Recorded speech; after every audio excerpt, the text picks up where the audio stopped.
गोमके को मिट्टे कथा ले पे कान तबुना मोने पेरेज कुकमु मेत पेरेज जितकर मोने पेरेज कुकमु मेत पेरेज जितकर और नोआ जितकर लगिते स्ट्रगल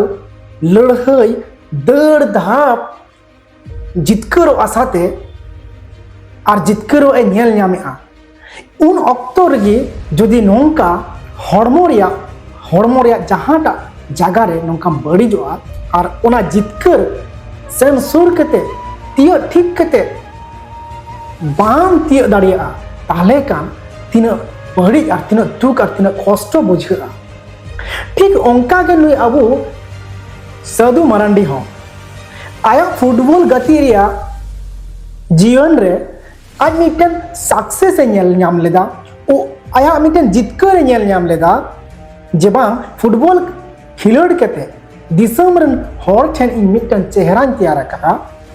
और वो फुटबॉल गति कते मी बारिया पैसा हो अर्निंग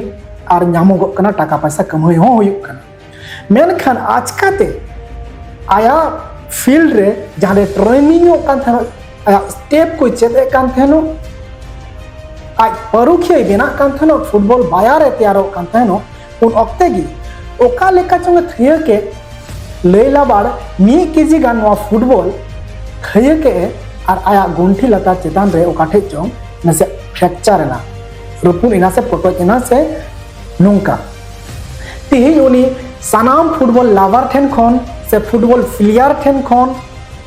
उनी साहाଯ୍य खोजको कना ओकोय को फुटबॉल लावर पे बांग कना उनको ठेन खन सानाम हो ठेन खन इन मेना तिही ओकोय को फुटबॉल प्लेयर तिही आपेया साहस से आपेया दाड़े से आपेया दुलर साधुराम मार्डी चितान साधु मार्डी चितान रे मेना कान लेकिन 10 टका रे आपे एम पे नोआ स्कैन नोआ फोन पे नंबर नोआ दो साधु मारांडिया कान गया और साधु मारांडी ठे खन निया आईडी खन के निया दो इनी अगुआ का और आपे ठमिन सदर का आपे दुलर उदुक पे फुटबॉल चितान रे हे बारिया मैच आलो पे गतिया दरकार हुई खन बारिया मैच आलो पे गतिया मेनखान एंते रहो साधु मारांडी 10 टका एम कते रहो आपे उनी गणो एमाय पे तबे ने तिहिं बुन मे नेला जे बांग सरी गे अबु फुटबॉल खिलोड़ को प्लेयर चितान रहो दया दुलड़ मेना से साधु मारांडी लेकान को हर को चितान रहो अबुआ दुलड़ संगे संगे ते दया हो मेना तो इन दुख बड़ा रे मेने खातिर ते आपे कोठन असरा कना आरो